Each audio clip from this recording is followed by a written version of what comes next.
చార్మినార్ సమీపంలోని గుల్జర్ హౌస్లో జరిగినటువంటి భారీ అగ్ని ప్రమాదంపై సీఎం రేవంత్ రెడ్డి విచారణకు ఆదేశించారు. ఈ ప్రమాదానికి దారితీసిన అసలైన కారణాలను దర్యాప్తు చేయాలని ఆదేశించారు. భవిష్యత్తులో ఇలాంటి దుర్ఘటనలు జరగకుండా నివారణ చర్యలు చేపట్టాలని, ప్రజలను అప్రమత్తం చేయాల్సిన అవసరం ఉందని తెలిపారు. మంటల్లో చిక్కుకున్న వారిలో 17 మంది మృతి చెందడం పట్ల సీఎం రేవంత్ రెడ్డి విచారం వ్యక్తం చేశారు. చనిపోయిన వారికి సంతాపం ప్రకటించారు. వారి కుటుంబ సభ్యులకు సానుభూతి తెలిపారు. బాధిత కుటుంబాలను ప్రభుత్వం ఆదుకుంటుందని భరోసా ఇచ్చారు.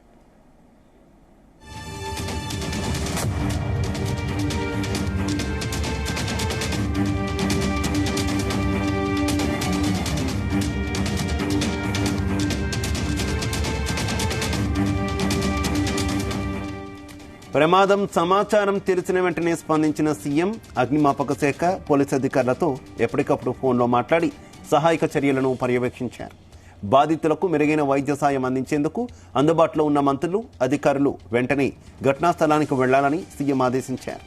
సంఘటనా స్థలానికి వెళ్లిన మంత్రి పొన్నం ప్రభాకర్ ఐజీ నాగిరెడ్డితో ఫోన్లో మాట్లాడి గాయపడిన వారికి మెరుగైన వైద్యం అందించేలా సీఎం ఎప్పటికప్పుడు ఆదేశాలు జారీ చేశారు.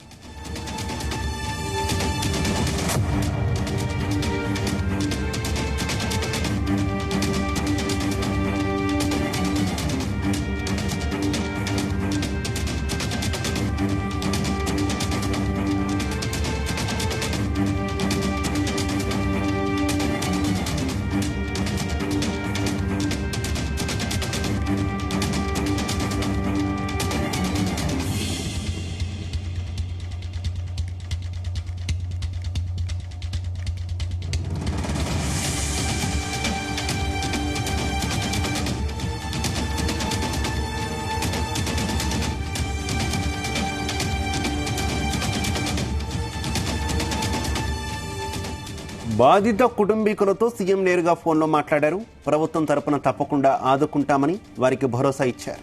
మృతుల కుటుంబాలకు ప్రభుత్వం తరపున 5 లక్షల రూపాయల ఎక్స్గ్రేషియా ప్రకటించారు. ఫైర్ సిబ్బంది సకాలంలో స్పందించడంతో భారీ ప్రాణ నష్టం తప్పిందని, అగ్నిమాపక సిబ్బందికి దాదాపు 40 మందిని ప్రాణాపాయ స్థితి నుంచి సురక్షితంగా బయటకు తీసుకురాగలిగారన్నారు. మంటల్లో చిక్కుకున్న వారిని కాపాడేందుకు ఫైర్ టీం తమ శక్తియుక్తులు ప్రదర్శించిందన్నారు సీఎం రేవంత్ రెడ్డి.